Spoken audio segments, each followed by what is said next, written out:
dan Habib Abdul Elkam.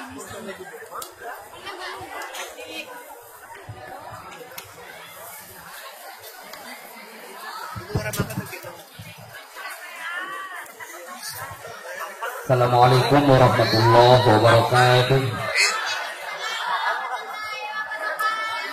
Alhamdulillahirabbil alamin wa bihi nasta'inu 'ala umuri dunya waddin. Wassalatu wassalamu 'ala asyrofil anbiya'i wal mursalin imamil muttaqin sayyidina wa maulana Muhammadin wa 'ala alihi wa ashabihi ajma'in. Amma ba'du. Al-Mukarramun, para alim ulama, para kiai, para ajengan, wabil khusus Sayyidina Al-Mukarram, Ketua PCNU Kabupaten Pangandaran yang saya hormati. Mudah-mudahan Allah muliakan. Habib yang saya hormati, untuk keluarga besar Nahdlatul Ulama yang saya banggakan. Hari ini kita berkumpul di sini dengan satu niat ingin mensyiarkan Islam Ahlus Sunnah wal Jamaah An-Nahdliyah. Kedua, hari ini kita memperingati hari lahir Nahdlatul Ulama dan untuk khusus hari lahir Ikatan Pelajar Nahdlatul Ulama. Selamat hari lahir kepada rekan Ibnu, mudah-mudahan di usia yang ke-67 Ibnu bisa lebih memberikan manfaat kepada masyarakat, menjadi pelanjut estafet perjuangan bangsa dan para ulama yang kita cintai.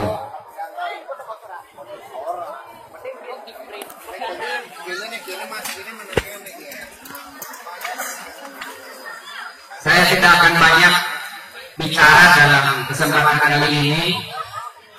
Nanti tausiah ada dari Sayyidina Al-Mukarram, Ketua PCNU. Saya hanya ingin menyampaikan wasiat dari pimpinan tertinggi Nahdlatul Ulama, Rais Am. Saya mau cek dulu. Ini rekan dan rekan kita semua. Saya mau cek Raisul Akbar, Rais Am NU pertama itu siapa?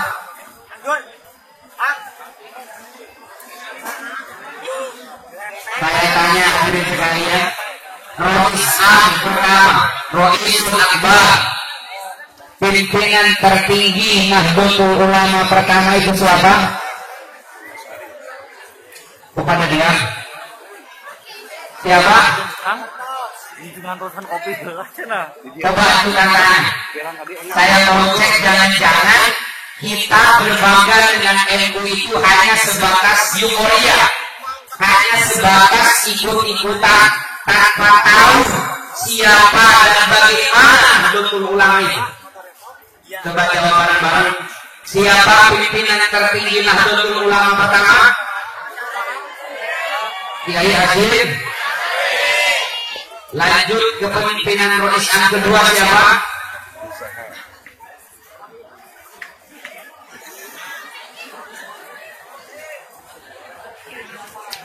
Ini tugas bagi rekan dan rekanita Ibnu IPTNU untuk mengenalkan sejarah ulama-ulama kita. Tolong catat ini kepada pengurus cabang Ibnu dan IPTNU. Jangan sampai kader kita buta terhadap sejarah. Jangan sampai kader kita melupakan jasa para ulama di Nahdlatul Ulama ini.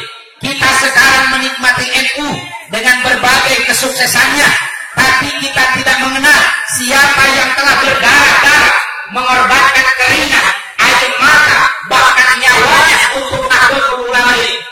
Jangan hanya menjadi generasi penikmat, tapi jadilah generasi pengkhidmat terhadap jasa dan para ulama-ulama kita. Saya serius marah nih Pak. Masa kader itu sudah tahu pimpinan tertinggi NU dari sejak awal sampai sekarang Pak.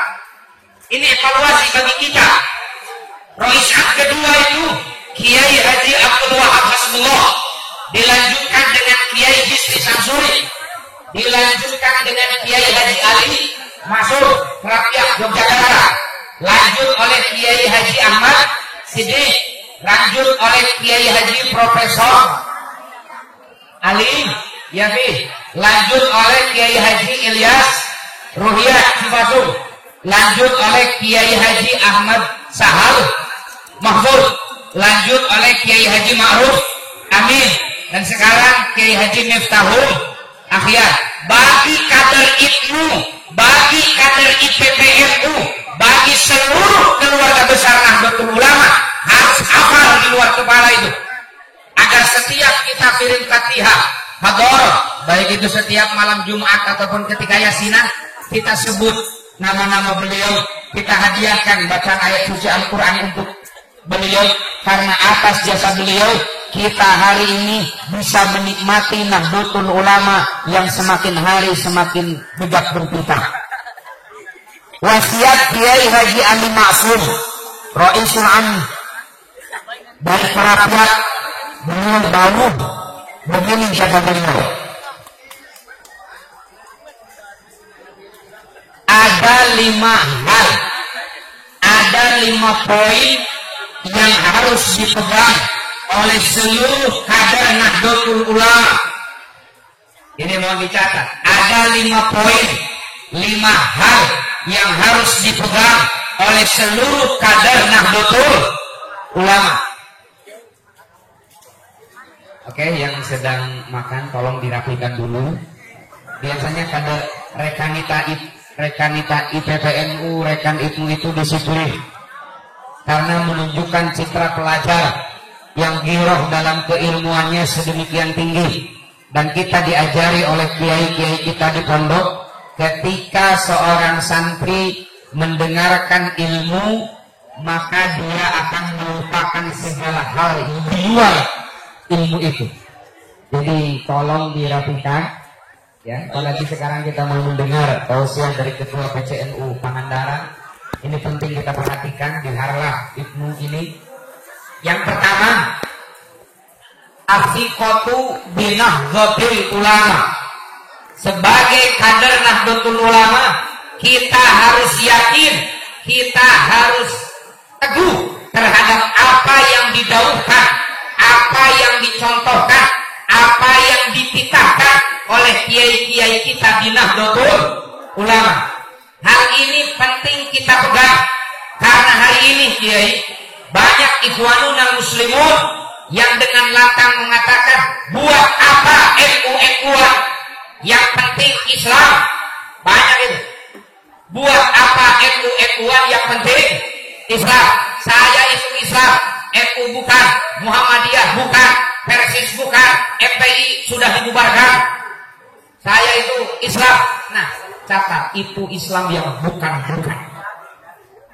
Hati-hati. Kita di Nahdlatul Ulama, kenapa kita memilih Nahdlatul Ulama? Bagi kita, Nahdlatul Ulama itu bukan hanya organisasi. Bagi kita, Nahdlatul Ulama itu bukan hanya tempat berkumpul dan membicarakan program. Tapi bagi kita, Nahdlatul Ulama adalah manhaj, adalah jalan untuk meraih ridho Allah Subhanahu wa Ta'ala, untuk mensyiarkan Islam yang benar, Islam Ahlus Sunnah wal Jamaah. Karena menurut Sayyidina Muhammad, dalam hadis yang menurut Imam At-Tirmidzi sampai derajat mutawatir, Islam ini akan terpecah menjadi 73 sekte. Semua akan celaka kecuali satu. Ada riwayat yang mengatakan al-jamaah yang selamat itu. Dalam hadis riwayat Imam Ahmad itu as-sawadul a'zam. Dalam hadis riwayat Abu Daud dan Imam Ahmad itu ma'ana alaihi wa ashabi.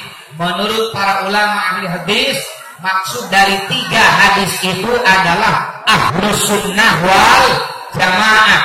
Ternyata hari ini Pak, Ahlus Sunnah wal Jamaah saja tidak cukup, karena banyak ikhwanuna muslimun yang manhajnya jauh sekali dari salafus sholih, yang pola pikirnya, gerakannya jauh daripada ulama-ulama ahli sunnah, tapi mengaku ahlu sunnah wal jamaah. Hal ini yang melatar belakangi tanggal 25 sampai tanggal 27 Oktober 2015, pimpinan tertinggi Al-Azhar, Syekh Ahmad At-Thayyib mengundang sekitar 200 ulama dari seluruh penjuru dunia, diundang ke Chechnya untuk menjawab suatu permasalahan. Siapa Ahlus Sunnah wal Jamaah dalam konteks modern ini? Karena banyak orang yang mengaku Ahlus Sunnah wal Jamaah tapi mengkafirkan Ahlul Qiblat.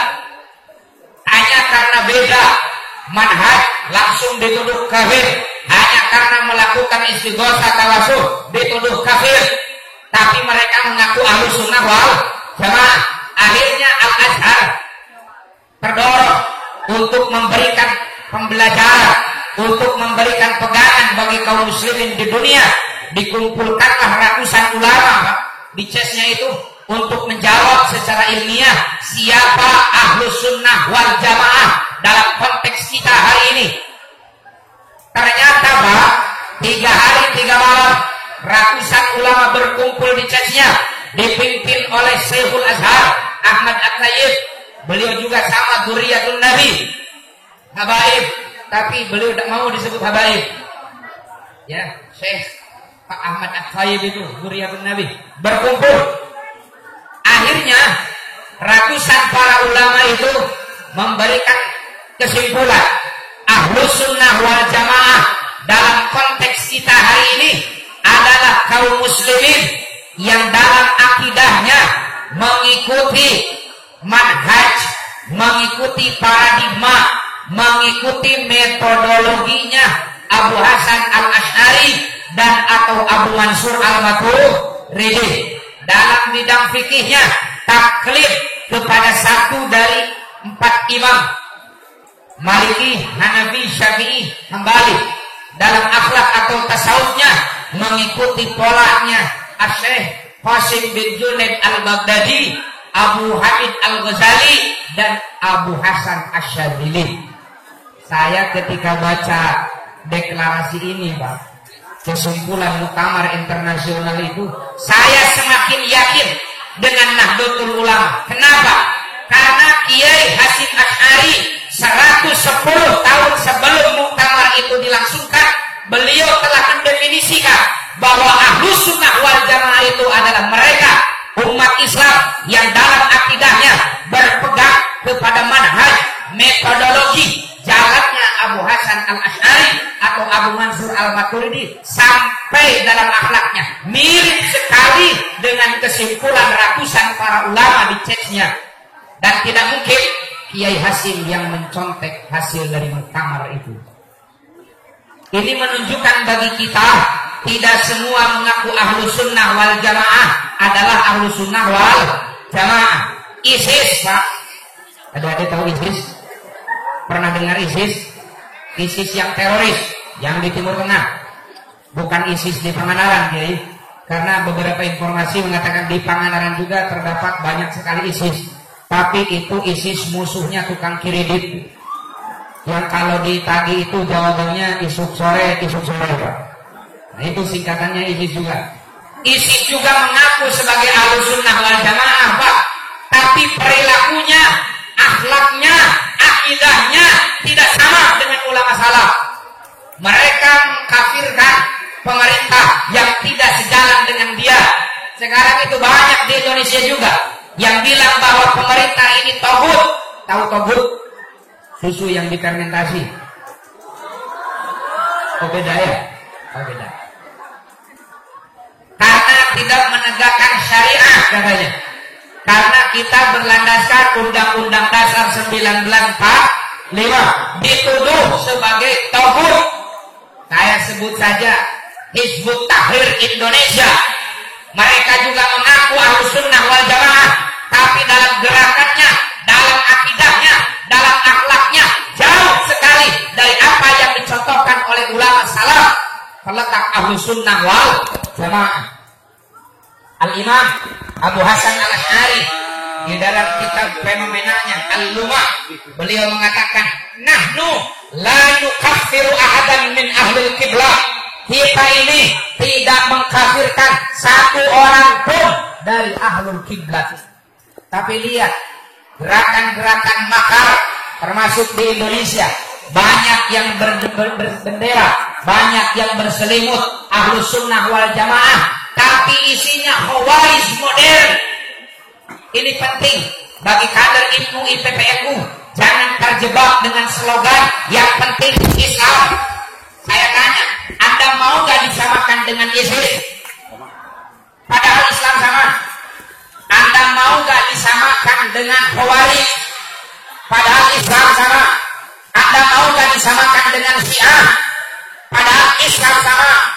Lalu jargon untuk apa NU-NUan yang penting Islam? Di mana menemukan argumentasi ilmiahnya? Ini penting. Makanya wasiat Kiai Haji Ali Masuk, afiqatu binahdatil ulama. Kalian harus yakin, pegang teguhlah apa yang didahulukan, apa yang dititahkan, apa yang digariskan ulama-ulama kita di Nahdlatul Ulama. Yang kedua, wasiat beliau itu al-ilmu wa ta'allum binahdatil ulama. Kita harus tahu dan terus mencari tahu tentang apa, siapa, dan bagaimana Nahdlatul Ulama itu, biar tidak salah paham atau mengikuti paham yang salah tentang NU.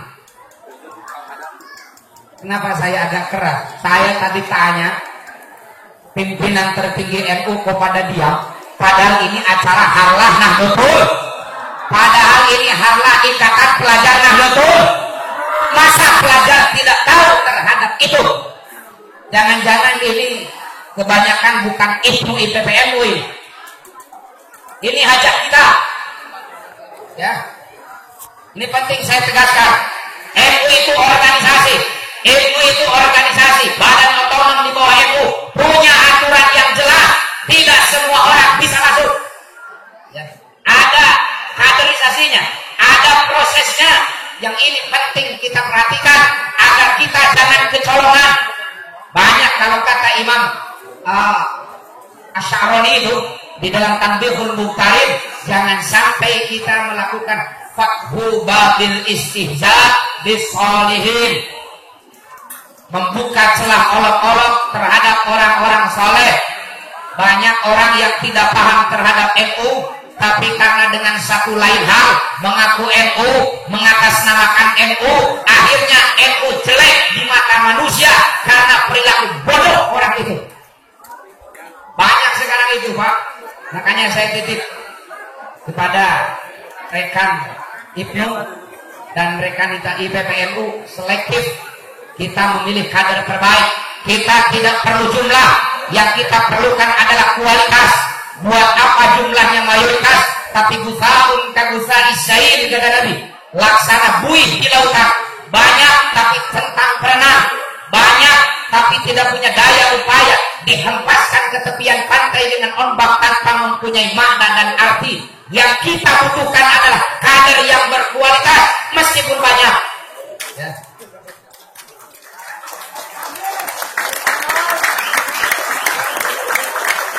Jadi yang kedua, baca, pelajari Nahdlatul Ulama itu apa. Wabil khusus bagi rekan kita dan rekan IPNU IPPNU, kalian ini pelajar. Kalau masyarakat biasa tidak tahu Kiai Hasyim, kalau masyarakat biasa tidak tahu terhadap Kiai Haji Bahwa Rasulullah, kalau tidak tahu terhadap Kiai Ali Masuk, wajar. Tapi kalau pelajar tidak tahu terhadap beliau-beliau itu, apalagi pelajar NU, lalu mau apa? Hal-hal prinsipil, hal-hal dasar itu pun tidak paham. Makanya kata Kiai Ali Masuk, kedua, kalian harus mengetahui dan mempelajari apa, bagaimana, dan semacam apa Nahdlatul Ulama itu, agar kita tidak mudah dikibuli, agar kita tidak mudah dibohongi oleh mereka yang benci terhadap NU, lalu membuat jargon untuk apa NU-NU-an. Ini penting, Pak. Makanya pendidikan tentang ke-NU-an dan keaswajaan penting, terlebih dalam kondisi kita hari ini, di mana terbuat, di mana infiltrasi, di mana selundupan-selundupan ideologi yang jauh sekali dari Ahlus Sunnah wal Jamaah Nahdiyah marak masuk sampai ke ruang-ruang private kita, masuk melalui sebuah benda namanya setan gepek. handphone ini. Banyak sekali orang yang mengaku NU, Pak, tapi membenci aturan Nahdlatul Ulama. Banyak orang yang mengaku NU, tapi perilakunya justru jauh sekali dari apa yang digariskan oleh Nahdlatul Ulama. Misalkan kemarin ketika Munas Alim Ulama di Banjar, Pak, ya, Munas Alim Ulama NU di Banjar, beberapa waktu yang lalu dengan merumuskan bahwa jangan memanggil kafir kepada orang kafir, tapi cukup dengan panggil non muslim. Rame di media itu, katanya nanti oleh warga NU itu Al-Quran akan direvisi, tidak akan kuliah ayuhal kafirun, tapi kuliah ayuhal non muslim. Saya sampaikan, saya berani bersumpah, tidak ada warga ormas Islam yang menghormati Al-Quran melebihi warga Nahdlatul Ulama. Karena kita dididik oleh kiai-kiai kita, jangankan merubah Al-Quran, menyentuh Al-Quran tanpa punya wudu, yang berani kita itu. Saking taklimnya, saking hormatnya terhadap Al-Quran. Ada ormas Islam yang seperti itu? Tidak ada, Pak. Hanya pesantren, hanya Nahdlatul Ulama yang seperti itu. Lalu bagaimana kemarin hasil Munas Alim Ulama di Banjar tentang non-muslim itu? Begini ceritanya.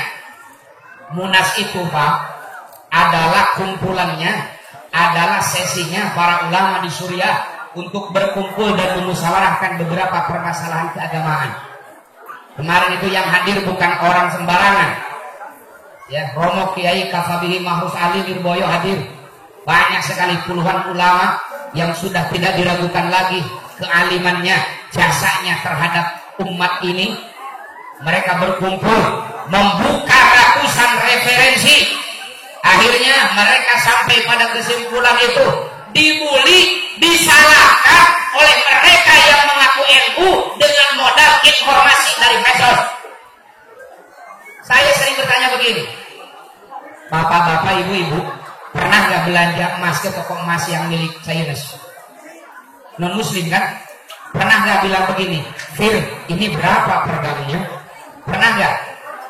Padahal dia itu orang kafir, tapi kita tidak manggil kafir, manggil Nici, manggil engkau, manggil Pak, manggil Bu.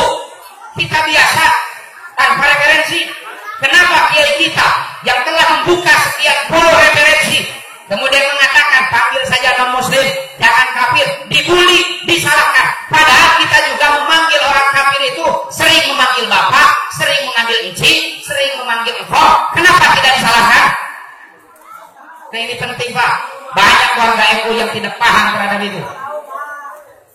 Biasa saja seperti kepada orang hitam jelek, Pak.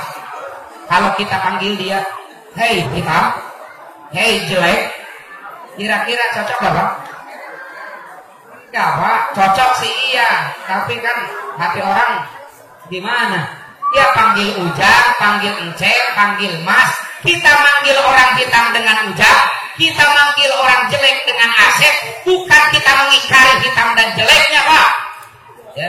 Memanggil kafir dengan non-muslim juga bukan berarti kita mengingkari akidah kafirnya, Pak.